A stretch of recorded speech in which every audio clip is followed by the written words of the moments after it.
Hello friends, সবাইকে welcome জানাই নতুন একটি ভিডিওতে। এই মুহূর্তে যে গুরুত্বপূর্ণ আপডেটের দিকে নজর রাখবো, বিগ ব্রেকিং নিউজের দিকে নজর রাখবো, সেটি হচ্ছে প্রাথমিক টেট 2014 থেকে নতুন করে শিক্ষক নিয়োগের অর্ডার দিলেন মাননীয় বিচারপতি রাজাশেখর মান্থার সিঙ্গেল বেঞ্চ। ঐতিহাসিক রায়দান কলকাতা হাইকোর্টের। নতুন করে 3টি পদ্ধতিতে বহু চাকরি প্রার্থী চাকরি পাওয়ার সুবর্ণ সুযোগ এসে গেল।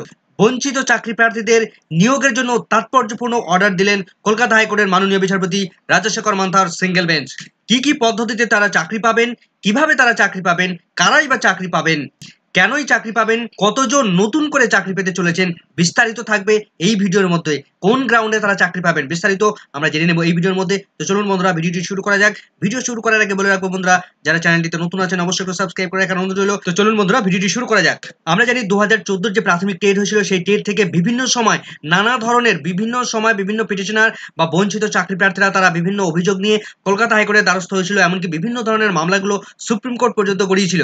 কিন্তু ইতিমধ্যেই সেই বঞ্চিত চাকরি প্রার্থীরা, তাদের জন্য সুবর্ণ সুযোগ এসে গেল। তাদের চাকরি পাওয়ার একটা দারুণ সুযোগ এসে যাচ্ছে কলকাতা হাইকোর্টের তাৎপর্যপূর্ণ অর্ডারের উপর বেস করে। আজকের যে মামলাটি মাননীয় বিচারপতি রাজাশেখর মান্থার সিঙ্গেল বেঞ্চে উঠেছিল, এবং সেখানে 3টি মামলা ছিল, যার ডায়েরি নাম্বার আমরা যেটা দেখতে পাচ্ছি WPA 6890 2019-এর, এবং WPA 6891 2019-এর, এবং অন্যদিকে 6892 2019-এর, যার পিটিশনার রয়েছেন তাজদার আলম, জুনাইদ আলম, অন্যদিকে আনসার আলম। মাননীয় বিচারপতি রাজাশেখর মান্থার তাৎপর্যপূর্ণ অর্ডার। পিটিশনারদের পক্ষ থেকে কথা বলছিলেন সুদীপ্ত দাশগুপ্ত মহাশয়। 2014 সালের টেট থেকে বঞ্চিত চাকরি প্রার্থীদের জন্য একটি ঐতিহাসিক রায়দান আজ কলকাতা হাইকোর্টে হয়ে গেল। আজ 3রা এপ্রিল 2024 তারিখে তাৎপর্যপূর্ণ ও নজিরবিহীন অর্ডার দিলেন মাননীয় বিচারপতি রাজাশেখর মান্থা।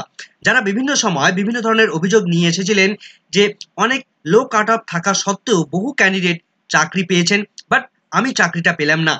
আমার নম্বর অনেকটা বেশি থাকা সত্ত্বেও, কাট অফের থেকেও আমার মার্কস অনেক বেশি, বাট আমি চাকরিটা হলো না, আমি চাকরিটা পেলাম না। এই ধরনের অভিযোগ নিয়ে, এই ধরনের কথা নিয়ে বিভিন্ন সময় বিভিন্ন বঞ্চিত চাকরি প্রার্থীদের আক্ষেপ করতে শোনা গেছে। তো তাদের জন্য ভাগ্য খুলতে চলেছে, এই ধরনের চাকরি প্রার্থীদের এই মুহূর্তে ভাগ্য খুলে দিতে চলেছে কলকাতা হাইকোর্টের। নতুন করে বঞ্চিত চাকরি প্রার্থীরা চাকরি পেতে চলেছেন। ঐতিহাসিক রায়দান মাননীয় বিচারপতি রাজাশেখর মান্থার। এই মুহূর্তের সব থেকে গুরুত্বপূর্ণ যে আপডেটটি, সেটি হচ্ছে প্রায় এই যে 3টি মামলা আমরা এখানে তুলে ধরলাম, যেটা আজকে কলকাতা হাইকোর্টে মামলা শুনানি চললো, সেই মামলায় 345 জন, আবার বলছি 345 জন ক্যান্ডিডেট, বঞ্চিত চাকরি প্রার্থী, 2014 টেট পাসকারী চাকরি প্রার্থী, যাদের ভাগ্য খুলতে চলেছে, নতুন করে চাকরি পেতে চলেছেন এই 345 জন টেট পরীক্ষার্থী, যারা টেট পাস করেছিল 2014 সালে।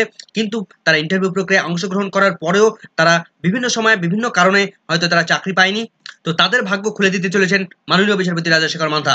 তো আজকের শুনানির পর মাননীয় বিচারপতি তিনি যে গুরুত্বপূর্ণ অর্ডার দিয়েছেন, ওয়েস্ট বেঙ্গল স্কুল এডুকেশন ডিপার্টমেন্টকে নির্দিষ্ট করে অর্ডার দেওয়া হলো যে 2 সপ্তাহের মধ্যে সমস্ত ডিপিএসসিতে কত কি ভ্যাকেন্সি রয়েছে সেগুলো কালেক্ট করতে হবে এই এডুকেশন ডিপার্টমেন্টকে। এই মুহূর্তে বিভিন্ন রাজ্যের ডিপিএসসি গুলোতে কত কি ভ্যাকেন্সি পড়ে আছে সেগুলোকে সংগ্রহ করতে হবে, এবং আগামী 2 সপ্তাহের মধ্যে সেগুলোকে কোর্টকে জানাতে হবে। এই ভ্যাকেন্সিগুলোকে লিখিত আকারে, এফিডেভিটের আকারে বা হলফনামার আকারে জমা দিতে হবে মাননীয় বিচারপতি রাজাশেখর মান্থার বেঞ্চে। এই 345 জন ক্যান্ডিডেট যারা 2014 টেট পাসকারী বঞ্চিত, তাদের প্রত্যেককেই এই 2014 টেট থেকে নতুনভাবে তারা নিয়োগ পেতে চলেছেন, নতুনভাবে তারা চাকরি পেতে চলেছেন। এখন কোন গ্রাউন্ডে চাকরি হবে, মামলাটির গ্রাউন্ডগুলো কি রয়েছে, এই মুহূর্তে মামলাকারীদের একটা বিষয় প্রমাণ করতে হবে যে তিনি একজন যোগ্য ক্যান্ডিডেট হওয়া সত্ত্বেও চাকরি পাননি। পর্ষদধারিত যে কাট অফ ছিল, সেই কাট অফের উপরে তিনি মার্কস রয়েছে তার, তা সত্ত্বেও তিনি কিন্তু বিভিন্ন সময় বঞ্চিত হয়েছেন, তিনি চাকরি পাননি। তাকে সেই বিষয়টা তিনি প্রমাণ করতে হবে যে লো কাট অফ যা ছিল, সেই কাট অফের থেকে আমার মার্কস বেশি রয়েছে। অর্থাৎ কোনো ডিপিএসসিতে লোয়েস্ট মার্কস পাওয়া ক্যান্ডিডেটের যিনি চাকরি করছেন, তার থেকে আপনার মার্কস বেশি রয়েছে, তাহলে আপনি চাকরিটা পাবেন। আপনি সেই পার্টিকুলার ডিপিএসসিতে অ্যাপ্লাই করেছিলেন, তার প্রুফও আপনাকে দিতে হবে। সেই সঙ্গে আপনি ইন্টারভিউ যে দিয়েছিলেন সেটাও কিন্তু আপনাকে প্রুফ করতে হবে। নিজের থেকেও লো মার্কসে চাকরি করছে, সেই প্রুফটা কিন্তু আপনাকে করে দিতে হবে, তবেই আপনার চাকরি মিলবে। হয়তো প্রাথমিক শিক্ষা পর্ষদের ভুলে তারা হয়তো চাকরি পাননি, তাহলে তাদের এই মুহূর্তে চাকরি পাওয়ার একটা সুবর্ণ সুযোগ এসে গেছে। রাজ্যের শিক্ষা দপ্তরকে এই মুহূর্তে কালেক্ট করতে হবে রাজ্যে এই মুহূর্তে প্রাথমিকে কতগুলো ভ্যাকেন্সি পড়ে রয়েছে। আগামী 2 সপ্তাহের মধ্যে কোর্টকে জানাতে হবে। সেই তথ্য হলফনামা আকারে, এফিডেভিট আকারে কোর্টকে জানাতে হবে। সেই তথ্যগুলো প্রাথমিক শিক্ষা পর্ষদের তরফ থেকেও তাদেরকে ইনভলভ করা হয়েছে, এবং তারাও এই বিষয়টি কালেক্ট করার জন্য সহযোগিতা করবেন সামগ্রিকভাবে।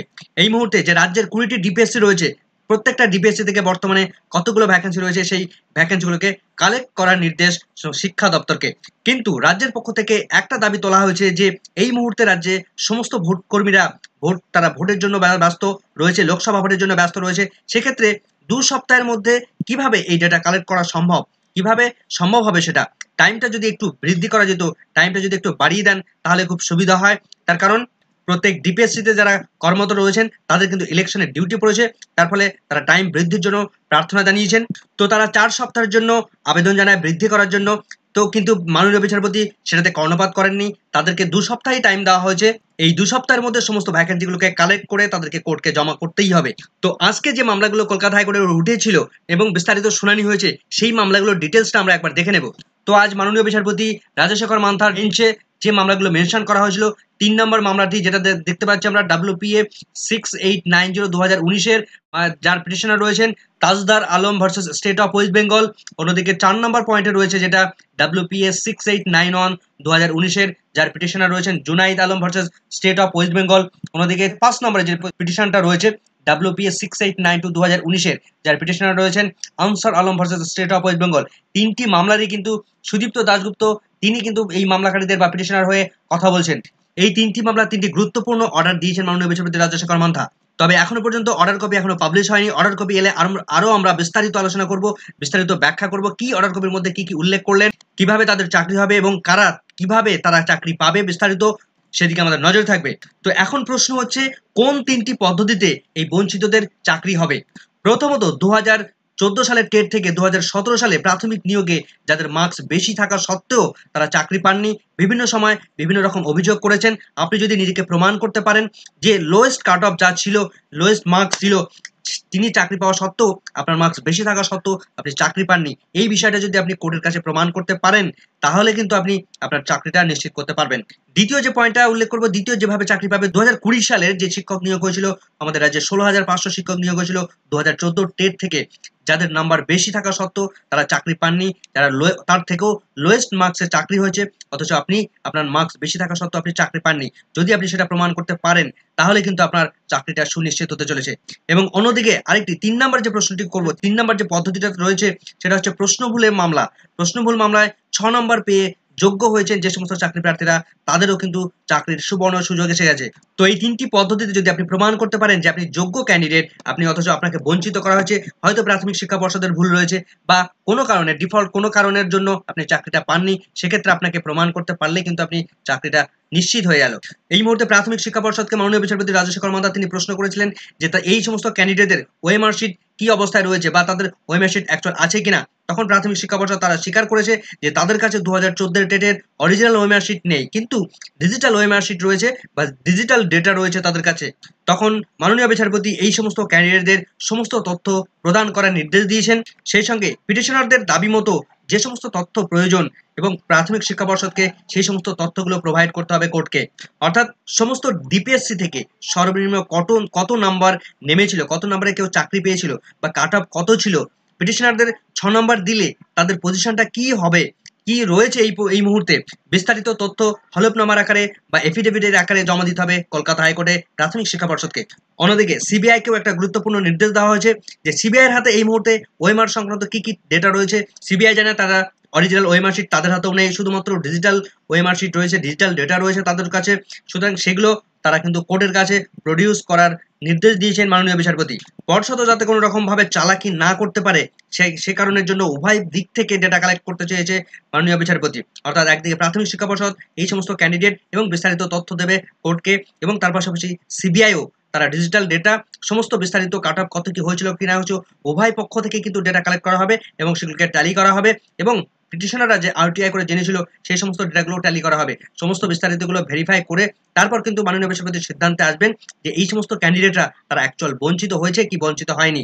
তো এই মুহূর্তে এই 3টি মামলায় টোটাল পিটিশনার রয়েছেন 345 জন ক্যান্ডিডেট। এই 345 জন ক্যান্ডিডেট বঞ্চিত ক্যান্ডিডেট, তারা কিন্তু নতুনভাবে চাকরি পেতে চলেছেন। সেটা শুধু অর্ডার কপি বেরোলে আমরা কিন্তু আরো পরিষ্কার হয়ে যাব যে অর্ডার কপির মধ্যে কি কি উল্লেখ করেছেন। এই সমস্ত ক্যান্ডিডেটরা তারা যদি নিজেদেরকে প্রমাণ করতে পারে যে আমি বঞ্চিত ক্যান্ডিডেট অথচ আমার মার্কস বেশি থাকা সত্ত্বেও আমি চাকরি পাইনি, তাহলে কিন্তু এই 345 জনের প্রত্যেকজন ক্যান্ডিডেট তারা কিন্তু চাকরি সুনিশ্চিত করে ফেলেছেন। তো অর্ডার কপি বেরোনো পর্যন্ত আমাদের ততক্ষণে ওয়েট করতে হবে। বিস্তারিত আমরা পরবর্তীতে আপডেট নিয়ে আসবো কি কি পাওয়া যায়। তো এই মুহূর্তের ভিডিওটি ভালো লাগলে অবশ্যই একটু লাইক এবং কমেন্ট করে যাবেন। চ্যানেলটিতে নতুন হলে অবশ্যই সাবস্ক্রাইব করে রাখার অনুরোধ রইল। সকলকে ধন্যবাদ।